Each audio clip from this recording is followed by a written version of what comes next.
Okay. Okay, good. Am I good? Yeah. Lighting's you're okay? Good. Yeah, lighting's good.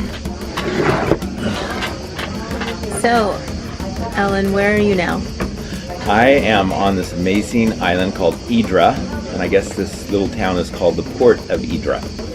One of the Greek islands. I forget one of the Saronic Islands, which is about an hour and 10-minute fast ferry ride from Athens. And what was your first impression of the island? My first impression of the island was that it is an idyllic, postcard, perfect impression of what one might imagine or want to see and experience when they come to a Greek island. The white buildings, the blue window frames, the blue trim around the buildings. And I immediately noticed as soon as we got off the ferry how clean and manicured the town and everything is, the entire cityscape. What did it feel like when you first stepped off and took your first breath on this island? A boyish excitement for a quick 24-hour adventure, and really excited to be here and get to experience another Greek island experience.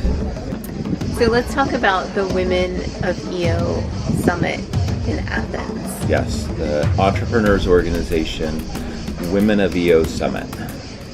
Did you have any expectations of what you would see or what you would get out of the experience? Yes, my expectation, however, though, was very simple. It was to come, enjoy, have fun, support Winnie, support the event, provide value and contribution wherever I can. And I always have up in one of my 2 or 3 top expectations is to develop new and meaningful relationships. And what was it like so you gave a speech. You were one of the speakers on the second day. Yes. At the Museum of the Acropolis. Super cool. What was that like for you? Standing in front of that audience and sharing your story as authentically as you did?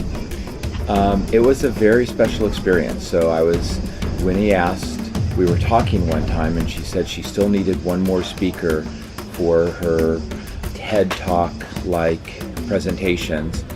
And I said, well, I have a story that I haven't really shared too much publicly. And she said, what would the topic be? And I said, I think it would be the power of words. So empower your words, empower your world. And so I chose that as the topic.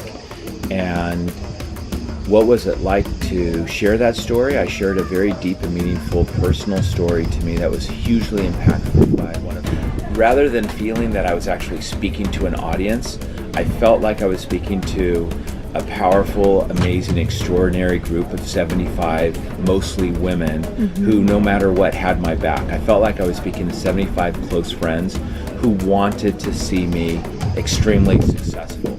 So I think the power and the impact I was told I made, I'm going to actually credit that to the audience and the women in the room that pulled and supported the story out of me.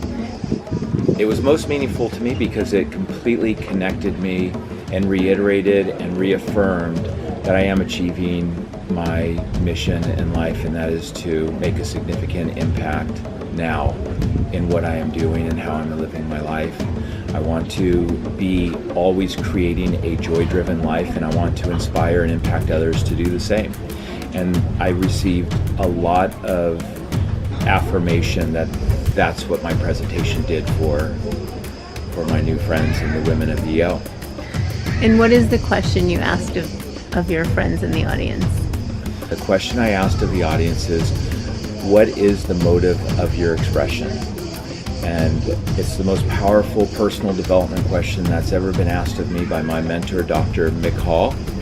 And Dr. Hall posed this question. I saw it every bit of 10 years ago when he presented it to me, and well, probably closer to 20 years now.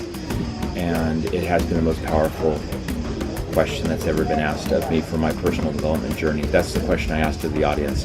What is the motive of your expression?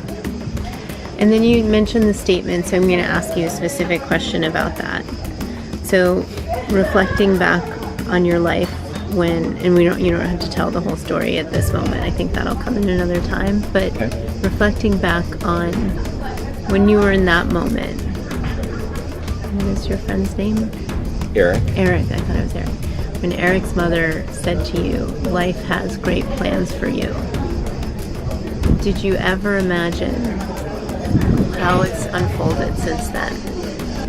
Did I ever imagine how it would unfold? Not specifically, no. However, I imagined that life truly would have great plans for me, and I knew that how my life would unfold and sometimes unravel and sometimes manifest and realize itself would be grand and great and meaningful and significant. But the anchor to that catalyst were those words and that situation. Yeah. It was a powerful entrepreneurs organization event and conference.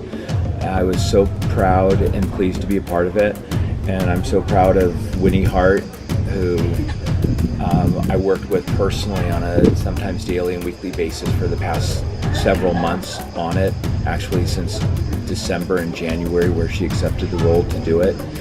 And she really did create a very powerful and meaningful event that is now going to be an institution and part of the Entrepreneurs Organization.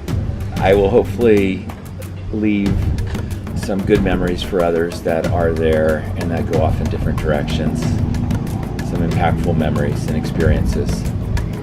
I'm just excited. I'm excited for the next step, and I'm excited about every single day and what's going to unfold and how it's going to unfold, and to also realize the power of being able to create and manifest and imagine this joy-driven life that I'm so blessed and fortunate to be able to create and live every day.